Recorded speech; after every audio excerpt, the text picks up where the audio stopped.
Hey, salut à tous et bienvenue dans 30 jours pour apprendre Photoshop Creative Suite. Précédemment, dans le jour numéro 1, nous avons vu l'interface de Photoshop.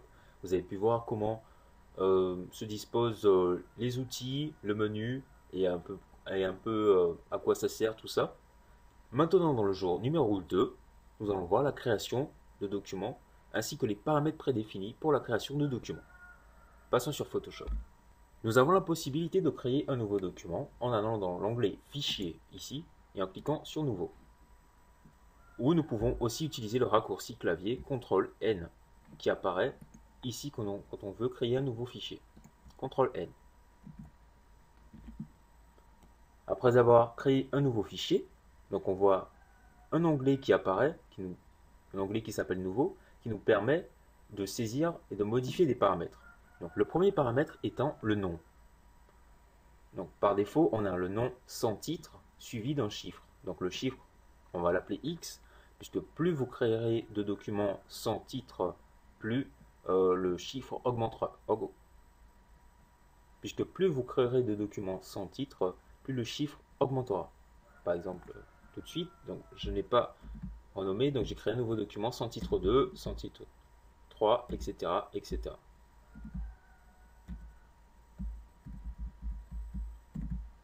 Voilà. Donc je vous conseille déjà de renommer votre document. Donc on peut déjà le renommer test. Pourquoi le renommer? Parce que ceci vous permettra d'être plus à l'aise si vous créez plusieurs documents. Ensuite, ça vous permettra de vous repérer et ça facilitera l'enregistrement au format PSD, qui est le format par défaut de Photoshop. Ensuite, en deuxième option, nous avons les paramètres prédéfinis. Donc on a le format Photoshop par défaut. Ici, on peut voir les changements qui s'y appliquent. Donc on a tous les paramètres prédéfinis. Ici, l'onglet avancé. Et là, la taille du document. Donc s'il s'agit de la taille du document, elle ne sera pas fixe. C'est la taille du document à vide lorsque vous venez de le créer. Ici, on a les boutons OK, Annuler, Enregistrer le paramètre prédéfini, puisqu'on a la possibilité d'éditer ses propres paramètres. On verra ceci par la suite. Donc dans le format par défaut, ici, on voit la largeur qui est à 16,02 cm. Ici, voilà. On peut changer l'unité, donc on a des unités de mesure, le centimètre. Donc on peut passer par exemple en pixels. Donc on voit que 16,02 est égal à 454 pixels. Si je repasse en centimètres, ça ne change pas. C'est juste une conversion. Donc pour les personnes qui aiment utiliser les pixels ou centimètres, après ça dépendra du type de document que vous éditez et tout. Donc on a centimètres, pouces, millimètres, points, colonnes, etc. On a la possibilité aussi d'éditer tout cela. Donc ici, je vais voir des autres paramètres prédéfinis. Donc en cliquant ici, je veux un sous-menu qui s'affiche. Ici, tous les paramètres prédéfinis, donc mes paramètres personnalisés ici, tout ce que j'ai pu créer. Donc ici, vous voyez, enregistrer les paramètres prédéfinis, ça c'est ce que j'ai créé. Et donc les paramètres par défaut ici. Donc, on a papier format US, ici, donc, avec ici un sous-menu taille lettres, grand format, tabloïd, etc. On a encore paramètres papier format international, taille A4 à A3, B5 à B3, etc. etc. aussi. Format photo, donc paramètres prédéfinis pour le format photo, paysage, etc. Portrait.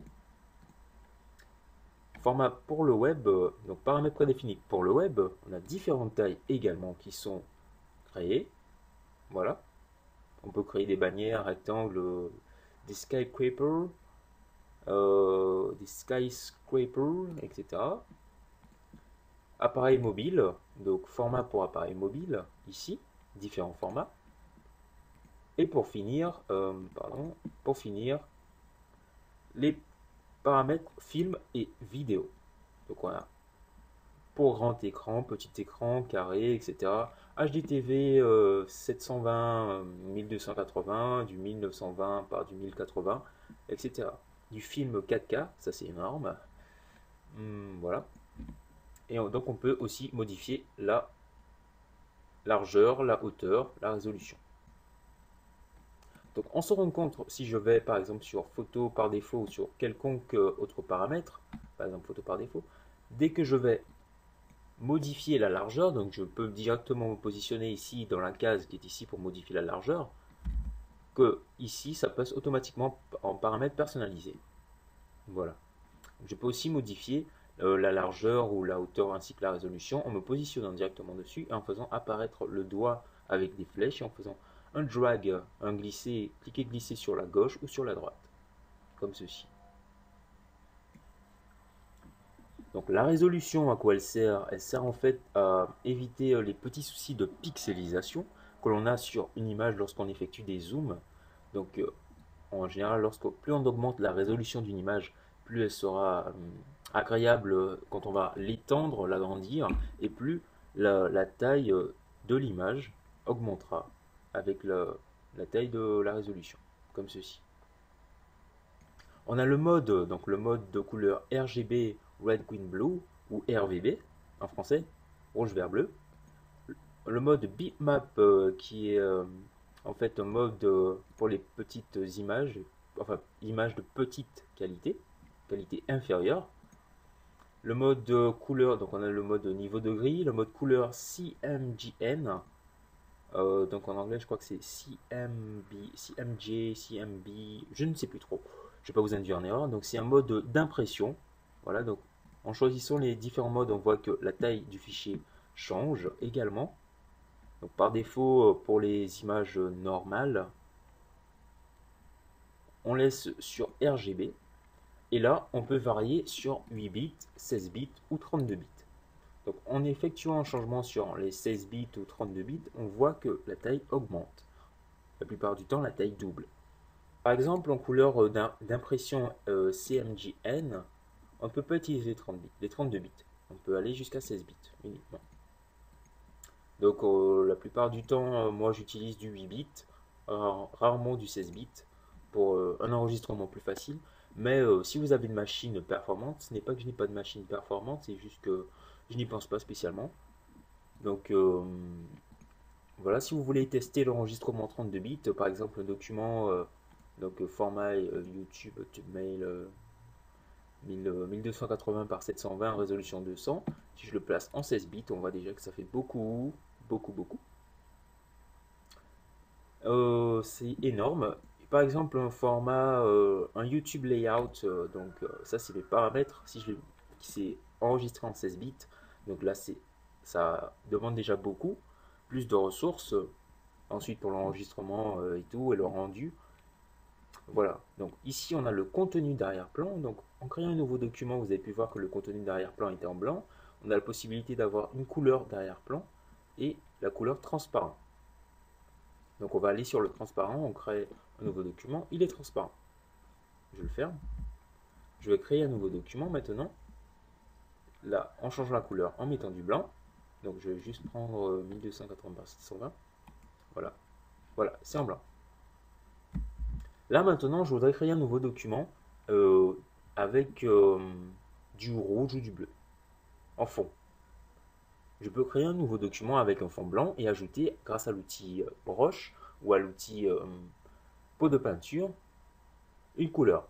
Mais ça ne sert à rien puisque je perdrai un peu de temps. Donc pour aller plus vite, je vais aller ici dans ma palette de couleurs. Donc là, j'ai ma couleur de premier plan et la couleur d'arrière-plan. Il suffit de cliquer sur les petites flèches pour les intervertir. Donc ça reste toujours couleur de premier plan, arrière-plan, toujours. C'est sauf que la couleur qui change. Là, j'ai dit que je voulais du bleu ou du violet, enfin du rouge, pardon. Là, je prends du bleu, couleur d'arrière-plan en bleu. Donc il vous suffit de cliquer ici, vous cliquez là, vous prenez du bleu.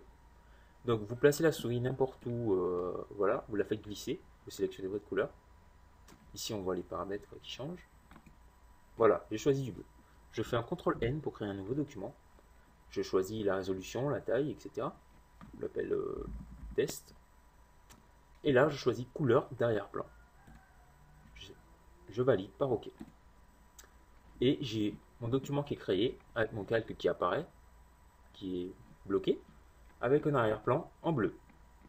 C'est plus rapide, plus simple. Je veux créer un nouveau document, donc on revient sur notre panneau.